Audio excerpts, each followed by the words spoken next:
Hi everyone, napusin na sa another system, which is ang attendance sheet. Or po yung attendance sheet system. So, next is, next nga, for example, diri ato ang nakaset atong date sa October 2025. Naka-align ni siya nga date sa calendar gud. And accurate ni siya. Then also, nag-start siya sa October 1 up until to October 31 Friday. So ang ang pag track sa attendance sa employees dali ra siya. Hinuon siya ang pinaka-simple nga system diri. So first, as you can see here si Bunyel. As you can see si Bunyel na tulo ka absent diri. So sa Monday kunyari absent siya sa Monday, October 6. Absent siya sa 4. So na siya total absent, which is 4 total absent. So as example, there siya. Using value method, something sa value. Which is ang P is present, absent, late, emergency, una emergency, and overtime. So yeah. So magminit ang isa dire si Romulo.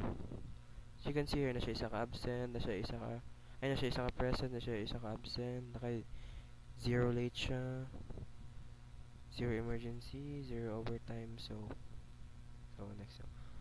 So si Romulo sa Friday, so sa Friday na late siya, for example kay klase man ta siyang in niya kay 7:30, so na late siya og siguro mga around 10 minutes kay magbiyahe pa, so na late siya na Friday sa Saturday yun. May klase gan example, na late gyapon siya, so na siya total late nga 2. So pero focus ta sa isa ka kay Romulo lang. So late mag-set na siya sa up until to October 31 para makita na to yung total. So sa Sunday present siya, for example, then sa Monday available siya present, Tuesday absent siya kay klase, present siya kay uli klase sa Friday, Wednesday, Thursday late, absent siya na, then present siya sa late siya sa Friday, Saturday present, Sunday wala, absent siya na kay no work weekend man, Sunday, so non-working day. So, sa Monday present, Tuesday absent, Friday Wednesday present siya, sa Thursday absent, Friday late. To the next. So Saturday absent siya, absent present, Sunday absent, Monday present, absent, Wednesday present, absent, late, Saturday absent, Sunday absent.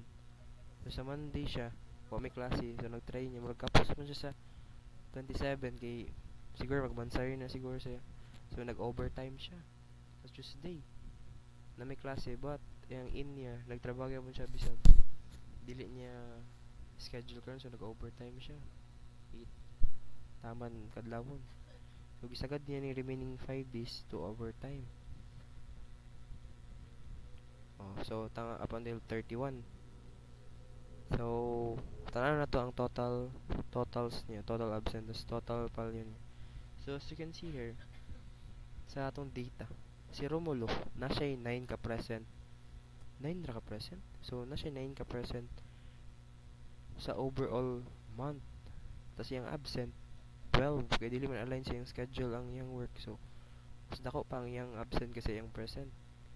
So sa iyang late na siya 5 ka late, so sa emergency 0, so mas maayo kay wala emergency niya nga out, something like that. Tapos sa iyang overtime 5, which is 5 yung 5 remaining days nag overtime siya, so nga nara kadali ang attendance.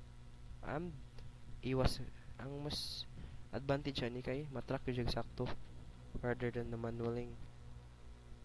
So ana ra, it's work yapon sa tanan members. So yeah, so mura to.